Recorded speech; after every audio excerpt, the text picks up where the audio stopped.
చిన్న విలేజ్. అది అంతా కొండల ప్రాంతంలో ఉంటుందన్నమాట. మాకు పొద్దున ఒకసారి సాయంకాలం ఒకసారి మాత్రమే బస్సులు వస్తాయి. అట్లాంటి ఏరియా, చదువు కూడా తక్కువ అక్కడ. అట్లాంటి ప్రాంతంలో నేను సేవ చేస్తూ ఒక 3 గ్రామాలలో సంఘాలను ఏర్పరచుకొని దేవుని యొక్క కృప ద్వారా పని జరిగిస్తూ ఉన్నాను. అదే తరుణంలో మరి మీ యొక్క సేవకులు, మా ప్రియులు మరి నరేష్ జాన్ గారి యొక్క పరిచయం ఎట్లా అయిందని అంటే, ఒక టీటీఐ తిమోతి ఇనిషియేటివ్ అనేటువంటి ఒక కోర్సు మీరు ప్రతి ఆదివారం సాయంకాలమున క్లాస్ జరుగుతూ ఉంటాయి కొన్ని బుక్స్ తీసుకొని. అట్లాంటి దాంట్లో నేను వర్క్ చేస్తూ ఉన్నాను అన్నమాట, టీచింగ్ విషయంలో. అలాగున్న మీ యొక్క గ్రామానికి రావడానికి మీ యొక్క సేవకులు మరి బ్రదర్ నరేష్ జాన్ గారి యొక్క పరిచయము అలాగ కొనసాగుతూ ఉన్నాం. అయితే చాలాసార్లు ఇన్వైట్ చేశాడు, సువార్త మీటింగ్ ఉందని, ఇంకా రకరకాల ప్రతి మీటింగ్ కూడా ఇన్వైట్ చేస్తూ ఉన్నారు. కానీ రావడానికి అవకాశం కుదరలేదు. కానీ ఈరోజు అనుకోకుండా దేవుడు అవకాశం ఇచ్చి ఉన్నాడు. కాబట్టి ఈ యొక్క అవకాశాన్ని కల్పించినటువంటి దైవ సేవకులు మరి నరేష్ జాన్ గారికి వందనాలు తెలియజేస్తున్నాను. అలాగే సహోదరులు నోవహు గారికి కూడా వందనాలు తెలియజేస్తున్నారు. మరి సంఘ పెద్దలకు, అలాగే స్త్రీల సమాజమునకు, మరి యవన బృందానికి కూడా నా తరపున వందనాలు తెలియజేస్తూ ఉంటున్నాను. నేను దాంట్లో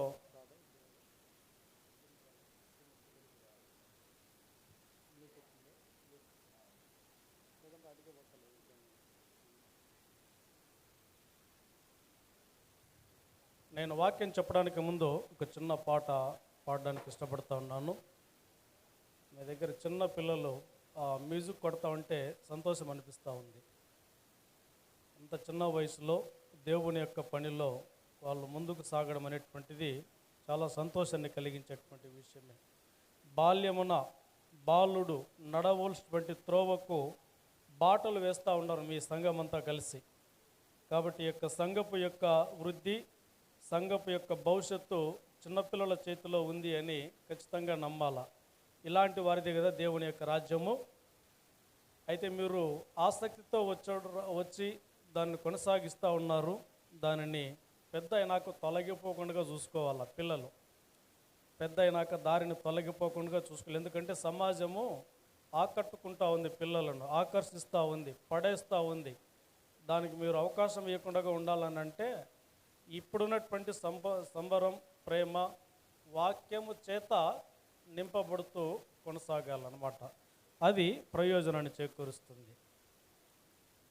ప్రార్థన చేసుకుందాం. ప్రేమగల మా దేవ, నీ పాద సన్నిధిని చేరినట్లుగా తండ్రి ప్రభు నైనా ఆయా స్థలాల నుంచి ఆయా పనులను వదులుకొని తండ్రి ప్రభ మీ యొక్క సన్నిధి చేరుట కొరకు తండ్రి ప్రభు నైనా ప్రయాసపడి వచ్చినటువంటి ప్రతి ఒక్క హృదయాన్ని తండ్రి మీరు తాకమని కోరుతూ ఉంటున్నాం. దేవా తండ్రి, వచ్చినటువంటి హృదయంలో తండ్రి మరి కష్టాలు ఏంటివో, బాధలు ఏంటివో, వేదనలు ఏంటివో తండ్రి ప్రభ ఏమి కోరి మీ సన్నిధికి వచ్చి ఉన్నారో ప్రభ, ఆ అవసరాన్ని తీర్చుటకు తండ్రి ప్రభ యొక్క స్థలమును ఉపయోగించుకున్నామని కోరుతూ ఉంటున్నాను. తండ్రి మాట్లాడనటువంటి నాకు సహకారం అందించండి నైనా. నా వలన ఎవరికి ఉపయోగం లేదు, కానీ ప్రభా మీరు పనివాడిగా ఎన్నుకున్నారు కనుక తండ్రి మీరు మాట్లాడితే ఫలితం ఉంటుంది. అటువంటి భాగ్యాన్ని తండ్రి ప్రభ సమకూర్చమని కోరుతూ ఈ కార్యమునందు సంతృప్తిని, సమాధానమును, నెమ్మదిని కలుగు చేయమని మా ప్రభువును రక్షకుడునై ఉన్న యేసుక్రీస్తు నామములో అడిగి వేడుకొనుచున్నాము తండ్రి. Thank you. ప్రేమైనటువంటి వారులారా, నాకు ఈ పాట చాలా ఇష్టమైనటువంటిది. నా 12 సంవత్సరాల వయసులో నేను దేవుణ్ణి నమ్ముకోని ఆ సమయంలో మా పెద్దలు, మా అమ్మ, నాన్న, అన్నవాళ్ళు, చాలా పెద్ద కుటుంబం మాది.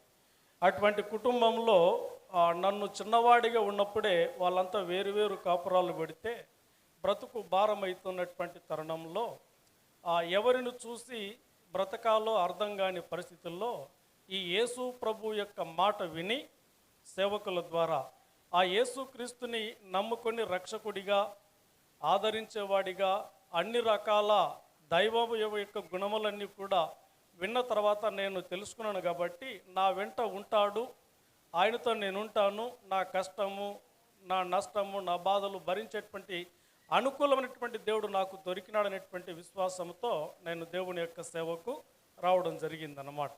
కాబట్టి నా యొక్క వ్యక్తిగత జీవితం కంటే దేవుని యొక్క మాట చాలా మనకు ప్రధానమైనది కాబట్టి ఆ కోణంలో మనం ఇక్కడ అర్థం చేసుకుందాము. రండి, బైబిల్ గ్రంథంలో ఉన్నటువంటి విషయాలను మనము కొనుటకు ఇష్టపడదాం. ఒకసారి దైవ గ్రంథములో నుండి మనం ఈ మాట చదువుకుందాము. ఆదికాండము 5వ అధ్యాయము మొదటి 5 వచనాలను చదువుకుందాం. ఆదాము వంశావళి గ్రంథము ఇదే. దేవుడు ఆదామును సృజించిన దినమున దేవుని పోలికగా అతన్ని చేసెను. మగవానిగాను ఆడుదానిగాను వారిని సృజించి, వారు సృజింపబడిన దినమున వారిని ఆశీర్వదించి వారికి నరులు అని పేరు పెట్టెను. ఆదాము 130 ఏండ్లు బ్రతికి తన పోలికగా తన స్వరూపమున కుమారుని కని అతనికి షేతు అను పేరు పెట్టెను. షేతును కనిన తర్వాత ఆదాము బ్రతికిన దినములు 800 ఏండ్లు. అతడు కుమారులను కుమార్తెలను కనెను. ఆదాము బ్రతికిన దినములన్నీ 930 ఏండ్లు. అప్పుడు అతడు మృతి పొందెను. నేను ఇక్కడ మాట్లాడదలుచుకున్నటువంటి సంఘటన ఏంటి అని అంటే, ఆ మృతి పొందెను అనేటువంటి విషయాలను మనం ఈ యొక్క బైబిల్ గ్రంథంలో ఈ 5వ అధ్యాయంలో ప్రతి వచనానికి కూడా జత చేయబడింది. ఆ 5వ వచనంలో ఏమో ఆదాము మృతి పొందినాడు అన్నట్టుగా, ఆ 8వ వచనంలో ఏమో సేతు మృతి పొందెను అన్నట్టుగా, 11వ వచనంలో ఏమో ఎనోసు మృతి పొందినట్లుగా, 14వ వచనంలో కెయినాను మృతి పొందినట్లుగా మనము గ్రహించవచ్చు అన్నమాట. ఈ మొత్తం ఈ యొక్క స్టోరీ అంతా కూడా మనం చదివితే ఈ అధ్యాయములో ఏండ్లు బ్రతికినటువంటి వాళ్ళు ఎన్ని ఏండ్లన్నా బ్రతికినాయండి, 969 కానీ ఆ దాదాపు చాలా సంవత్సరాలు బ్రతికినటువంటి వారు అందరి యొక్క గతి ఏమైందనంటే మృతి పొందుట అనేటువంటి దాని గురించి చర్చ జరుగుతూ ఉంది. కాబట్టి యొక్క మరణం అనేటువంటిది ఎందుకు ప్రాప్తించింది మనుషులలో?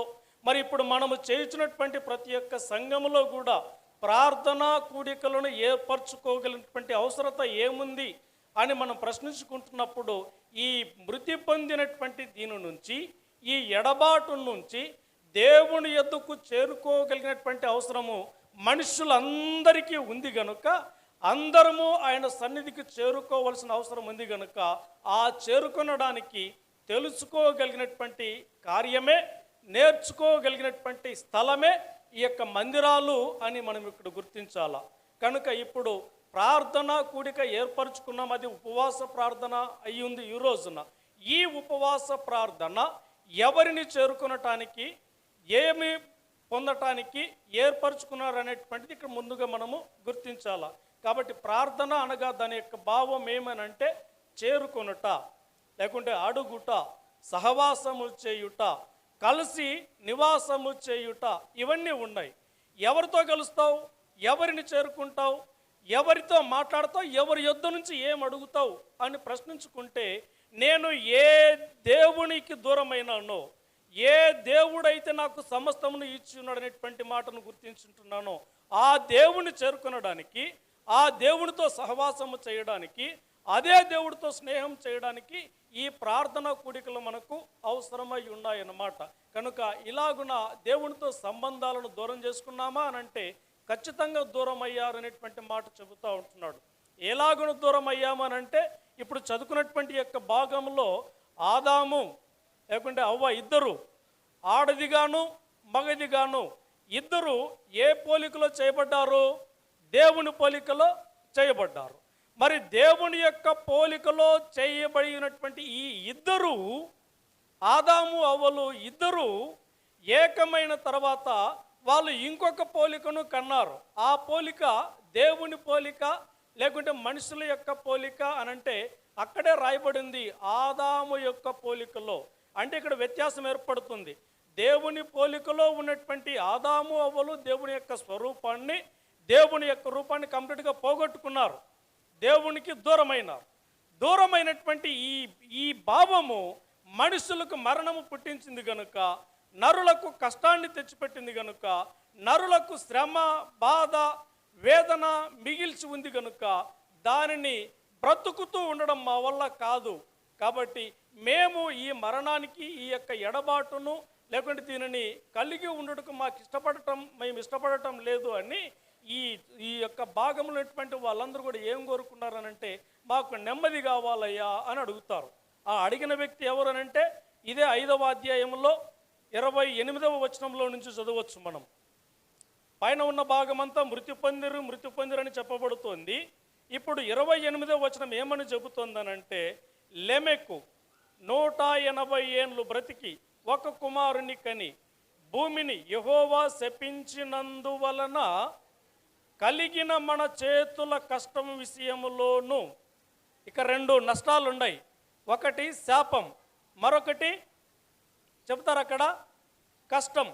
కాబట్టి ఈ యొక్క శాపము, ఈ యొక్క కష్టం, ఇవి రెండిటి వలన బ్రతుకు అనేటువంటిది చిందరవందర అయిపోతూ ఉంది కనుక ఇలాగను మేము బ్రతికితే ఇలాగనే చావు మమ్మల్ని వెంటాడుతుంది, మా యొక్క సంతానాన్ని మొత్తం కూడా సర్వనాశనం చేస్తుందని చెప్పేసి మంచి ఆలోచనతో లెమెకు అనేటువంటి ఆయన ఒక కార్యం జరిగించాడు. అక్కడ ఏం చేశాడనంటే, మన చేతుల కష్టం విషయంలోను, మన పని విషయంలోను ఇతడు మనకు నెమ్మది కలుగు చేయును అనుకొని అతనికి నోవహు అనే పేరు పెట్టెను. అంటే తనకు ఏ సంతానమైతే కలిగిందో తన రూపంలో ఉన్నటువంటి ఆ కుమారునికి నోవహు అనేటువంటి పేరు ఏర్పరచడం జరిగిందనమాట. నోవహు అనే మాటకు అర్థం తెలిసిపోయింది కదా మీకు, ఏమంట? నెమ్మది. నోవహు అనేటువంటి మాటకు నెమ్మది. దేంట్లో నుంచి నెమ్మది కావాలా? శాపితమైనటువంటి యొక్క భూమిలో వచ్చేటువంటి ప్రతి ఒక్క పదార్థమై ఉండొచ్చు, తినేది, ధరించేటువంటి ప్రతిది కూడా అయి ఉండొచ్చు, ఇంకా మరి ఏదైనా అయి ఉండొచ్చు. ఈ మొత్తము వచ్చేటువంటి దాని వలన ప్రతి ఒక్కరికి కష్టము, నష్టము, శ్రమ కలిగి ఉంటున్నాయి. అలాగే ప్రాణము కానీ, మనస్సు కానీ, ఆత్మ కానీ ప్రశాంతంగా లేదు. ఇలాగే బ్రతికితే కష్టము కదా అని చెప్పేసి నోవహు అనేటువంటి పేరును ఏర్పరచుకొని నెమ్మది కలిగించుట కొరకు ఈ యొక్క నామకరణము చేశాడు. ఎవరైనా లెమెకు. మరి నెమ్మది ఎట్లా పొందుకుంటాము, ఏ విధంగా పేరు పెడితేనే వస్తుందా అనుకున్నట్లయితే అలాగున్న కాదనంట. 6వ వచనము 6వ అధ్యాయము 8వ వచనం. అయితే నోవహు యెహోవా దృష్టి యందు కృప పొందినవాడాయెను. అంటే నెమ్మది దొరకాలనంటే ఇప్పుడు ఏమవసరమైంది మనకు? కృప కావలసి ఉన్నది. మరి కృప ఊరకే రాదు. ఎవరికి లభిస్తుంది అనంటే 9వ వచనం. నోవహు వంశావళి గురించి మాట్లాడుతూ ఉన్నారు ఇక్కడ. నోవహు నీతిపరుడును తన తరములో నిందారహితుడును అయి ఉన్నాడు. నోవహు దేవునితో నడిచిన వాడు. ఎవరికి నెమ్మది దొరుకుతుంది ఇప్పుడు? ఎవరైతే దేవుని కృప పొందుకుంటారో, ఆ కృపలో ఎవరైతే నీతికి పరుడిగా, నింద లేనటువంటి వాడిగా దేవునితో నడుస్తాడో అక్కడ వారు నెమ్మది పొందేటువంటి అవకాశం ఉంది. కనుక ఇలాగున దేవుడితో నడిచేటువంటి ఆ నైజాన్ని మనం ఏర్పరచుకున్నట కొరకు ఈ ప్రార్థనా కూడికలను మనము ఏర్పరచుకుంటున్నాం. కనుక ప్రేమైనటువంటి వాళ్ళరా, దేవునితో నడవకపోతే, దేవుని కృపలో ఉండకపోతే ఏ కుటుంబము చూసినా, ఏ పనిలో చూసినా, దేనిలోనైనా కూడా ఖచ్చితంగా నెమ్మది దొరకదని గుర్తించాలా. ఈ భూమి మీద ఏమి విస్తరించిందనంటే శాపం విస్తరించింది. శపితమైనటువంటి భూమి ఇది. ఆ తర్వాత నేను చేసుకోగలను నా కష్టాన్ని అనుకుంటే కష్టపడినటువంటి వాళ్ళు 100 సంవత్సరాలు బ్రతికినారు. 100 ఏళ్ళు బ్రతికినప్పటికి కూడా వాళ్ళ యొక్క కష్టంలో నెమ్మది లేదు. ఈ రోజుల్లో ఏ కష్టంలో కూడా మనకు ఫలితం దక్కలే. అందుకే నెమ్మది కొరకు చాలా ప్రయోగాలు, చాలా ప్రయత్నాలు చేస్తూ ఉంటున్నారు. ఆ ప్రయత్నాలలో మనుషులందరూ కూడా విఫలమైపోతూ ఉంటే, అయ్యా నీకు నెమ్మది కావాలనంటే దేవునితో నడుచు. నీకు నెమ్మది కావాలనంటే దేవుని కృపకు అనుకూలంగా నీ యొక్క బ్రతుకును మార్చుకో. దేవుని యొక్క రెక్కల చాటున ఉండి నిందలు లేనివాడుగా, నీతిపరుడునుగా నువ్వు బ్రతకగలిగితే ఖచ్చితంగా నీకు నెమ్మది పొందుకుంటావు అని ఇక్కడ గుర్తుంచుకోవచ్చు అన్నమాట. ఈ విషయాలు మనకి ఇంకా బాగా అర్థం అవ్వాలనంటే ఈ మొదటి గ్రంథాలలో చాలా ఉన్నాయి మనకు.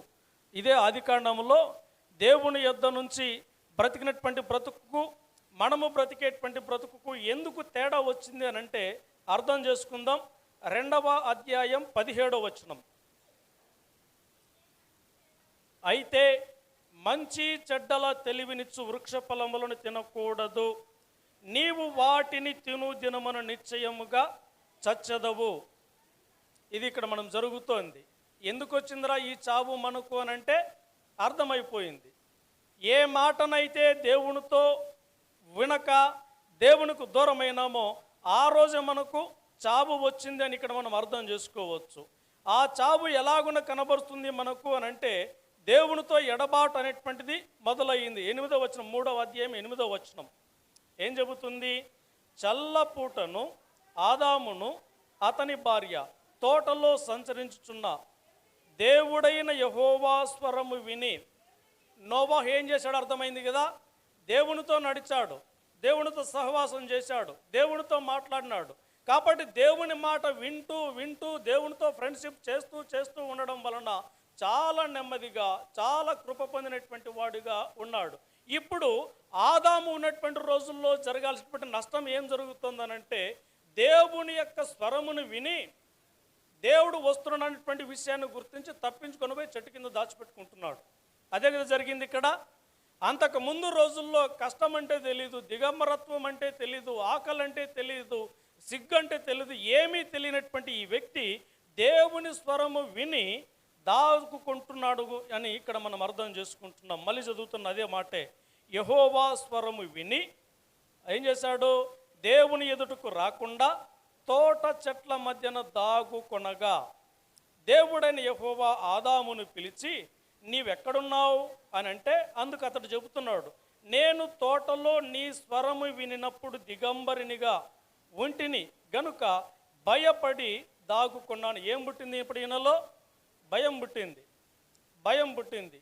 అందుకే ఈ రోజుల్లో కూడా ఈ భయం అనేటువంటిది సర్వసాధారణంగా దేనికి భయపడొద్దో దానికి భయపడుతున్నారు. ఎట్లాంటి భయం కలిగి ఉండాలో అట్లాంటి భయం లేకుండా పోతా ఉంది ఈ రోజుల్లో.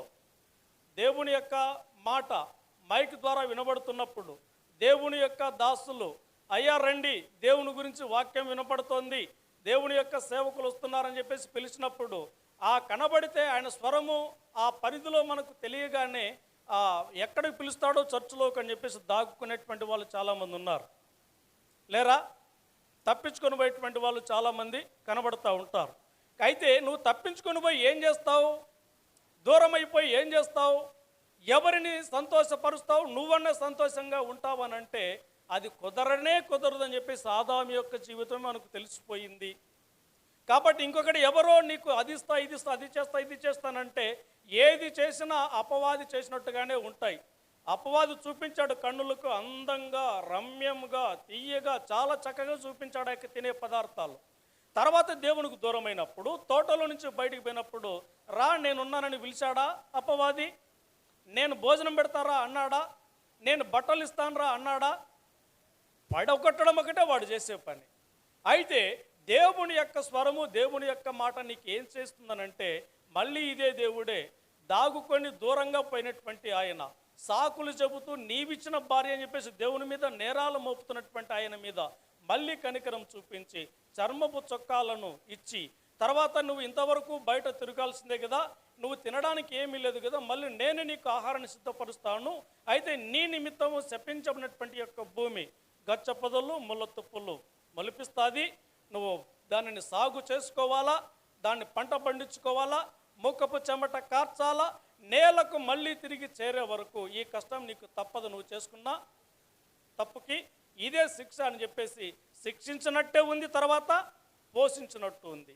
శిక్షకు దానికి గురి చేసినట్టే ఉంది, తర్వాత ప్రేమను వెల్లడిపరుస్తూ ఆయన సిగ్గు లేకుండా ఆ యొక్క వస్త్రాలను ధరింపచేయడం కూడా జరుగుతోంది. కనుక ప్రేమనేటువంటి వాళ్ళరా, దేవునికి దూరం అయితే మనుషుల్లో వచ్చేటువంటి స్వభావాలు ఏమేమనంటే భయము, తప్పించుకొని తిరగడము, సాకులు చెప్పడము, నేరాలు మోపడం.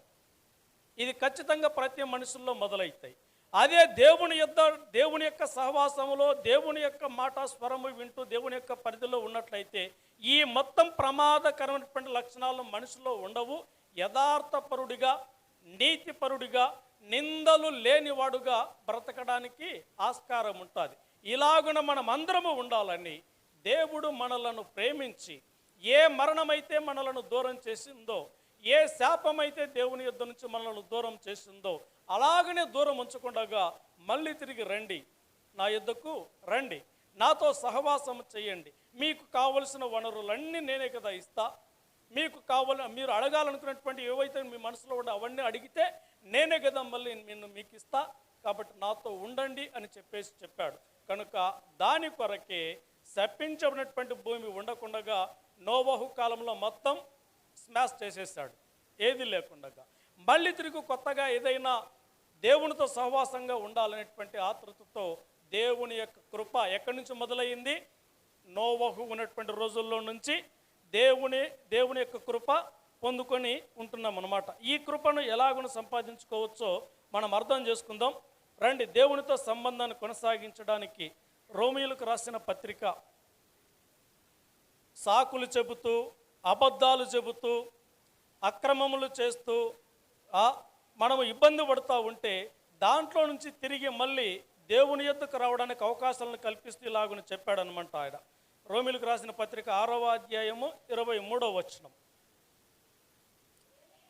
ఏలయనగా పాపము వలన వచ్చు జీతము మరణం, అయితే దేవుని కృపావరం మన ప్రభువైన యేసునందు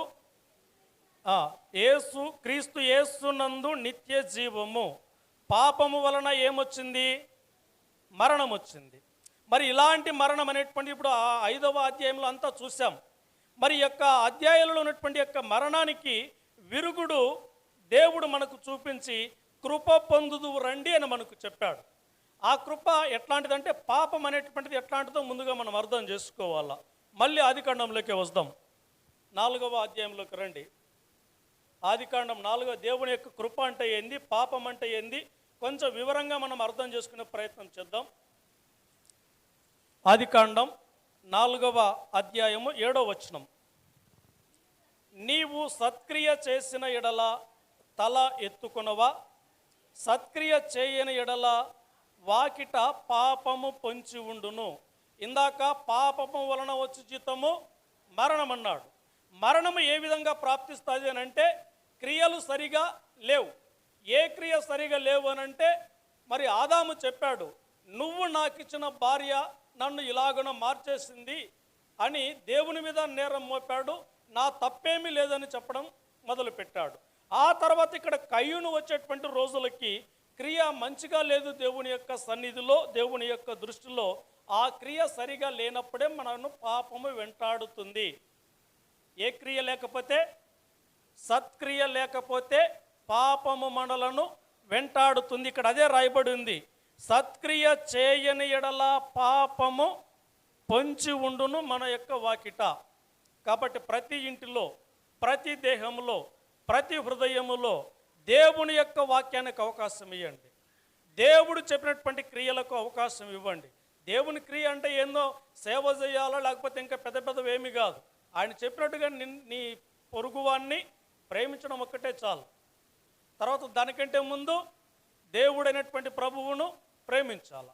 కాబట్టి వీటిలో నువ్వు కొనసాగకపోతే, ఈ వాక్యము నీ యొక్క హృదయంలో ఉండకపోతే ఖచ్చితంగా పాపము నిన్ను వెంటాడుతుంది, నీకు చుట్టూ తిరుగుతూ ఉంటుంది. మా పిల్లలు ఉన్నారు, పాపకు 18 ఏళ్ళు, బాబుకి 15 సంవత్సరాలు.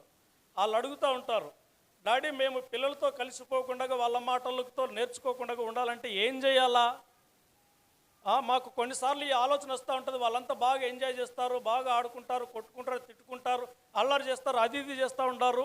మేమైతే బయటకు పోలేకపోతున్నాం, మాకు కూడా పోవాలనిపిస్తుంది.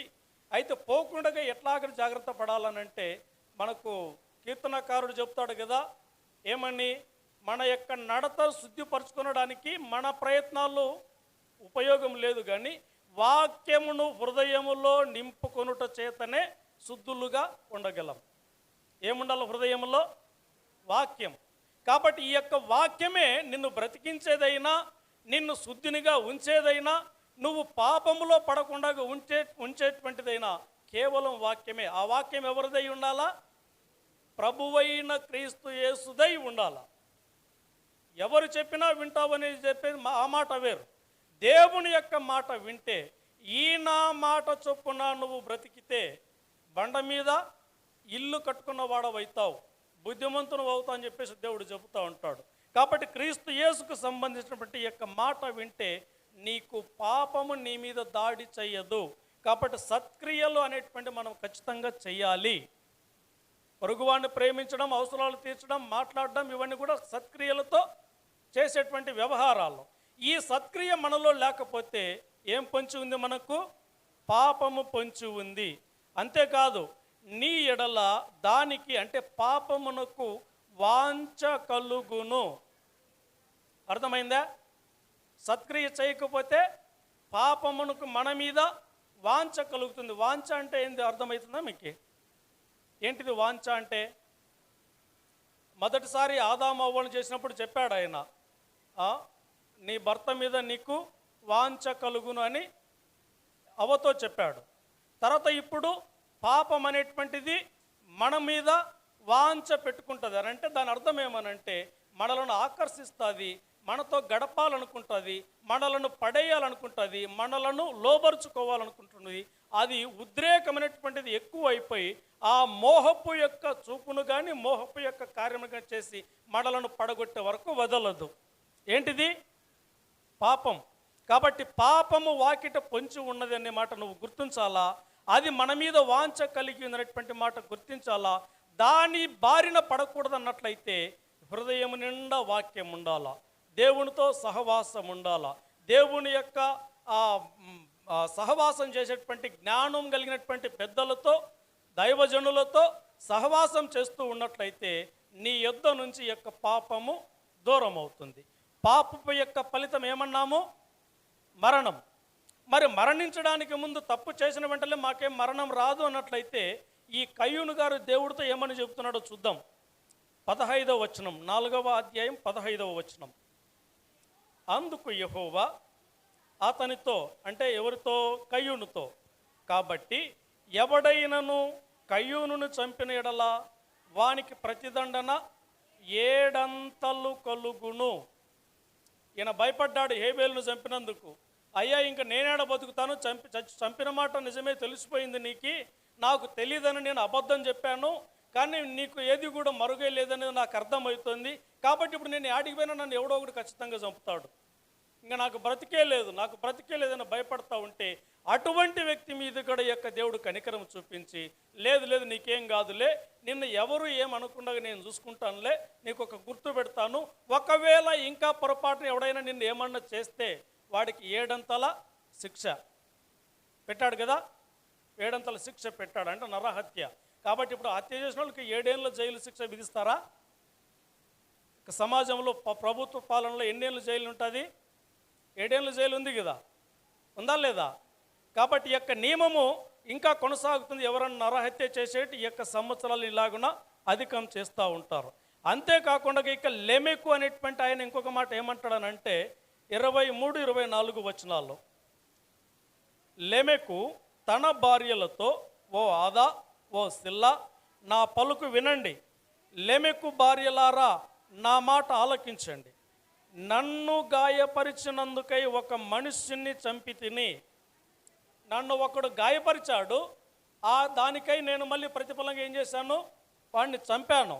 ఇంకా చెబుతున్నాడు, నన్ను దెబ్బ కొట్టినందుకై ఒక పడుచువాన్ని చంపి తిని 7 ప్రతిదండన కయ్యూను కోసం వస్తే, ఆ రోజు ఈ నియమం ఎవరు పెట్టారు? 7 శిక్ష దేవుడు పెట్టాడు.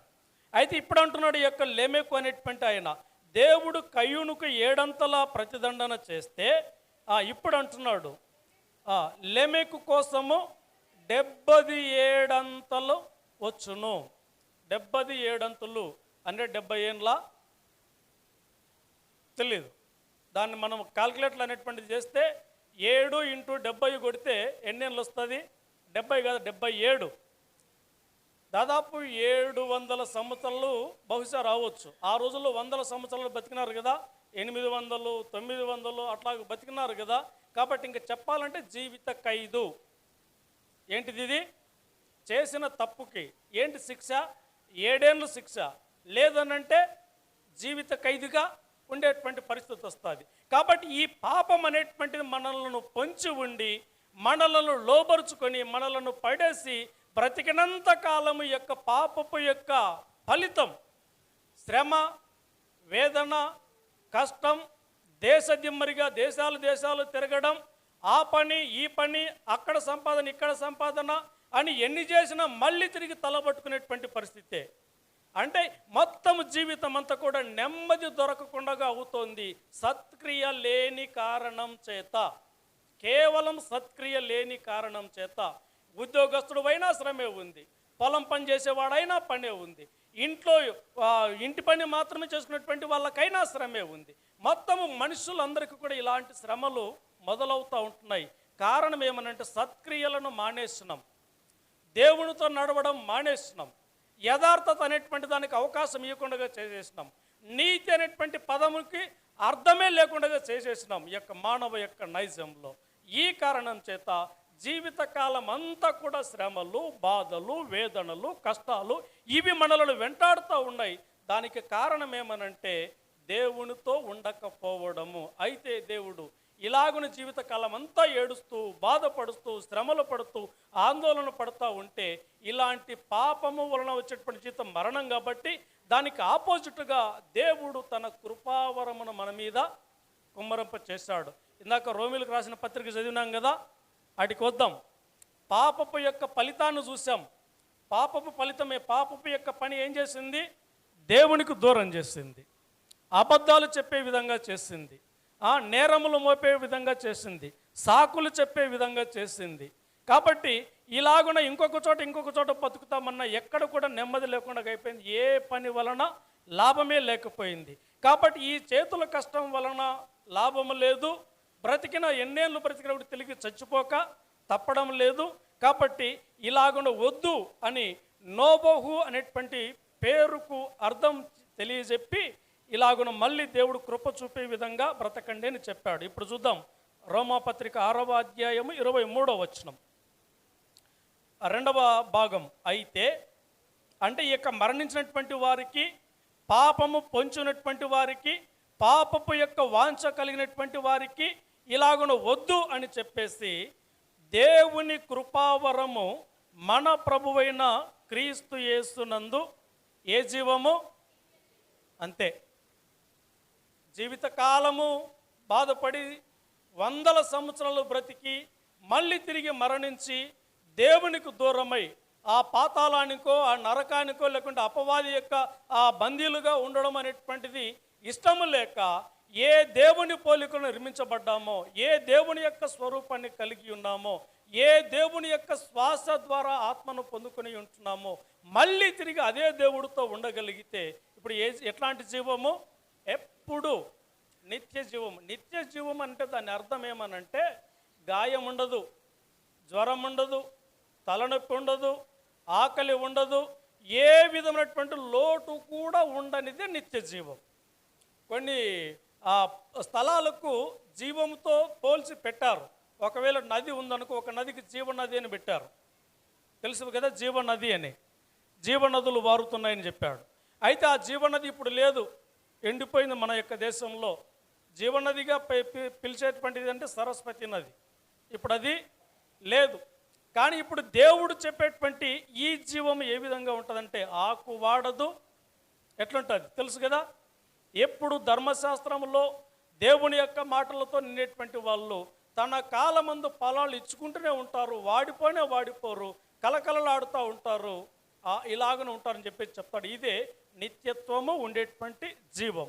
కనుక ప్రేమైనటువంటి వాళ్ళు, అందుకే ఒకసారి ఆ కీర్తనాకారుడు ఒక మాట చెప్పాడు, వేకువజామునే లేచి చాలా రాత్రి అయ్యే వరకు అలసట పడుతూ తీరిక లేకుండా పని చేసుకుంటూ పో, నువ్వు ఎంత చేసినా కూడా నువ్వు తెచ్చినదంతా చినిగిన సంచిలో వేసినట్టుగా ఉంటుంది. అయితే తన ప్రియులు అంటే దేవునికి ప్రియముగా ఉండేటువంటి వాడు నిద్రించుచుండగా దేవుడు వారికి ఇస్తాడు. కాబట్టి ఇస్తాడు. ఇది దేవుణ్ణి ప్రేమించు వారికి దేవుడు సమకూర్చేటువంటి విషయాలు. కనుక ప్రేమైనటువంటి సంగమ, ఈ రోజున దేవుణ్ణి ఎందుకు చేరుకోవాలనంటే పోగొట్టుకున్నవన్నీ తిరిగి సంపాదించుకోవడానికి దేవుణ్ణి చేరుకోవాలా. దేవుని యొద్ద ఏమేమి ఉన్నాయనంటే నిత్య జీవం ఉంది, సంతోషం ఉంది, సమాధానం ఉంది, ప్రతిఫలం ఉంది, దీవెన ఉంది, ఐశ్వర్యం ఉంది, బుద్ధి ఉంది, జ్ఞానం ఉంది. కాబట్టి ఈ ఉండేటువంటివన్నీ కూడా దేవుని యొద్దే గుప్తమై ఉన్నాయి. అది తెలియక స్కూళ్ళకు, కాలేజీలకు, యూనివర్సిటీలకు, ఇంకా పెద్ద పెద్ద ఇంకా ఏమైనా తెలిస్తే ఇంకా ఆయా స్థలాలను నేర్చుకోపండి తెచ్చుకోపండి, అక్కడ పొందుకుందాం బ్రతుకుతారు, ఇక్కడ ఈ దేశంలో దొరకకపోతే ఇంకొక దేశం అని చెప్పేసి అన్ని దేశాలు ప్రాకులాడుతూ ఉంటున్నాం మనము. కానీ దొరికే స్థలాన్ని కంప్లీట్గా మర్చిపోయినాం. ఆయన చెప్తాడు, నా మందిరంలోకి నా రావాల్సినటువంటి భాగాన్ని తీసుకొని వచ్చి పెడితే ఆకాశములో నుంచి దీవెనలు ఇస్తా నేను, మీ కష్టార్జితం వలన కాదు. ఆ దేశంలో ఈ దేశంలో ఆ ప్రాంతంలో ఈ ప్రాంతంలో లేదు దీవెనలు, అవి నేను ఇవ్వాలా. నాతో సహవాసం చేసినటువంటి వాడికి నేను ఖచ్చితంగా వాటిని ఇస్తా. ఇదే రోమా పత్రికలో 8వ అధ్యాయంలో చెప్తాడు కదా ఆయన. ఏమని చెప్తాడు? 8వ అధ్యాయం 28వ వచనంలో, దేవుణ్ణి ప్రేమించు వారికి అనగా ఆయన సంకల్పము చొప్పున పిలువబడిన వారికి మేలు కలుగుటకై సమస్తం అంట. ఇక్కడ చూడండి, సమస్తము. ఆదాము ఏదేను తోటలో ఉన్నప్పుడు ఏదైతే కలిగి ఉన్నాడో, ఏ దేనినైతే పొందుకొని చాలా సంతోషంగా ఉండేటువంటి వాడో, ఆ పోగొట్టుకున్నటువంటి సమస్తము మళ్ళీ తిరిగి పొందాలనుకున్నట్లయితే ఇప్పుడు మనమందరం చేయాల్సిన పని ఏంది? దేవుణ్ణి ప్రేమించాలా, దేవుణ్ణి ప్రేమించాలా. ప్రేమ అనంటే చాలా అర్థవంతంగా మనం అర్థం చేసుకోవచ్చు. ఎట్లాగున్నానంటే, చిన్న పిల్లలు కలిగినటువంటి తల్లులు తండ్రులు ఉన్నారు. ఈడ వాక్యం కొరకు వచ్చారు, వాక్యంలో కూర్చొని వింటా ఉన్నారు శ్రద్ధగా. మీరు వినాలి. ఇప్పుడు వింటున్నారా? ఒక 2 ఏళ్ళు పిల్లలు, అడుగులు వేసేటువంటి పిల్లలు మీ మధ్య ఉన్నారు. తల్లిగా తండ్రిగా మీరు ఉన్నారు. మీరు ఏమో ఇక్కడ మనసు పెట్టినా ఇక్కడే చూస్తూ ఉన్నారు. ఈ 2 ఏళ్ళ పిల్లోడు అడుగులు వేస్తూ బయటకు పోయినాడు. ఏం చేస్తుంది తల్లి కానీ తండ్రి కానీ? ఇట్లే వినుకుంటూ కూర్చుంటారా? ఏం చేస్తారు చెప్పాలా?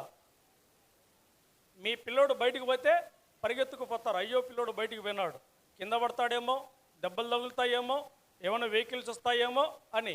ఎందుకు అలాగన పోతున్నారు? వాళ్ళ మీద నీకున్న ప్రేమ. ప్రేమ అంటే వెంటాడేటువంటిది, వెంబడించేటువంటిది, భద్రతనిచ్చుకుంటా వాళ్ళను కొనసాగించేటువంటిది. కాబట్టి ఇప్పుడు కూడా దేవుని యొక్క స్వరము వినగానే, దేవుని యొక్క మాట వినగానే, దేవుని యొక్క సమయం అవ్వగానే ఏం చేయాలా? ప్రేమ ఉన్న కారణం చేత పరిగెత్తుకొని ఏమి నేర్చుకుందామా, ఏమి విందామా, ఏమి గ్రహిస్తామా, ఏమి లాభం పొందుకుందామా దేవుని చేతిలో నుంచి అని పరిగెత్తుకుని వచ్చేటువంటిదే ప్రేమించినట్టు లెక్క. కాబట్టి ఇలాగున ఈ ప్రేమను కలిగినటువంటి వారికి ఏమిస్తాడంట ఆయన? సమస్తమును సమకూడి జరుగుచున్నవి అని ఎరుగుదము. కాబట్టి ఇది మనం తెలుసుకోవాల్సినటువంటి అవసరం ఉంది. అందుకే ప్రేమైనటువంటి వారలారా, ఈ దినమున మీ ప్రార్థన సరి అయినటువంటిదిగా మార్చబడుటకు, సరి అయినటువంటి బ్రతుకును కలిగి సరి అయిన సహవాసములోను కోల్పోయినటువంటి దైవ స్వరాన్ని, కోల్పోయినటువంటి దైవ యొక్క స్వరూపాన్ని, ఆ గుణగణములన్నీ కూడా పొందుట కొరకే ఈ ప్రార్థనలు ఏర్పరచుకున్నారని నేను నమ్ముతూ ఉంటున్నాను. ఈ ప్రార్థనా ఫలం ఇంకా ఎట్లాగ బాగుంటుందని అంటే, అందరికీ ఎస్తేరమ్మ తెలుసు కదా, ఎస్తేర్ రాణి బైబిల్లో తెలుసు కదా. ఆమె ఎందుకు ప్రార్థన చేసిందో మీకేమైనా తెలుసా? అందరికీ తెలిసి ఉంటుంది, కానీ ఈ విషయం మళ్ళీ ఇంకొకసారి గుర్తు చేస్తూ ఉన్నాను. వాళ్ళ వంశానికి ఒక కష్టం వచ్చింది. ఎవరి వంశానికి?